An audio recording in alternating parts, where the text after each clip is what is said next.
दुनिया के 5 सबसे इंडस्ट्रियलाइज्ड देशों में शामिल है। और जिस तरह से भारत में इंडस्ट्रियल ग्रोथ हो रही है, 2030 तक भारत का उत्पादन $3 ट्रिलियन से अधिक की होने की उम्मीद है और एक्सपोर्ट $2 ट्रिलियन तक पहुंचने की उम्मीद है, जिससे भारत चीन और अमेरिका के बाद दुनिया का तीसरा सबसे बड़ा एक्सपोर्टर देश बन जाएगा। इस इम्प्रेसिव ग्रोथ के कारण भारतीयों की संपत्ति भी तेजी से बढ़ रही है। आज $18 ट्रिलियन की संपत्ति के साथ भारत दुनिया का चौथा सबसे धनी देश बन चुका है और जिस गति से भारत की संपत्ति बढ़ रही है, 2030 तक भारत की संपत्ति $30 ट्रिलियन को पार कर जाएगी, जिससे भारत जापान को पीछे छोड़कर दुनिया का तीसरा सबसे धनी देश बन जाएगा।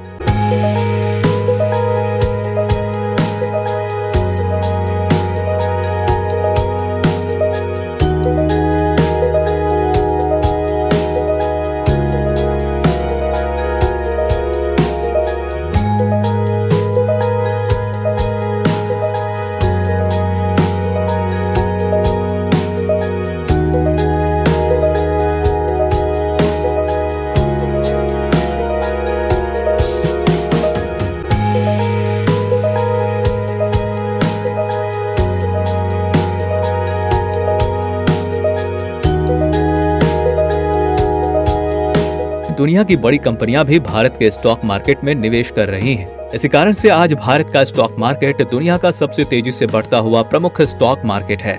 पिछले एक साल में भारत ने फ्रांस, यूके और हांगकांग को पीछे छोड़ दिया है और अब $5.2 ट्रिलियन से अधिक मार्केट कैप के साथ दुनिया का चौथा सबसे बड़ा स्टॉक मार्केट बन गया है।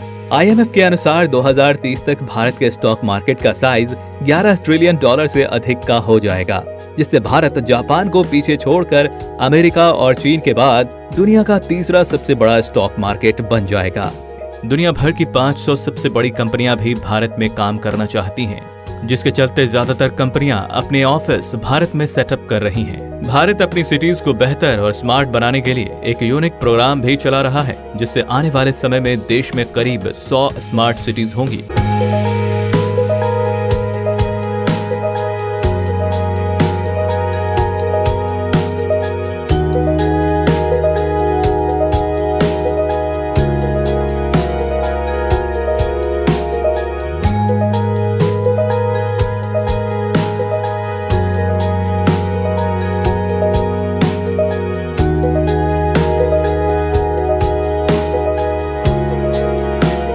भारत दुनिया की सबसे तेजी से बढ़ती हुई अर्थव्यवस्था, सबसे तेजी से बढ़ता हुआ स्टॉक मार्केट, सबसे तेजी से बढ़ता हुआ रियल एस्टेट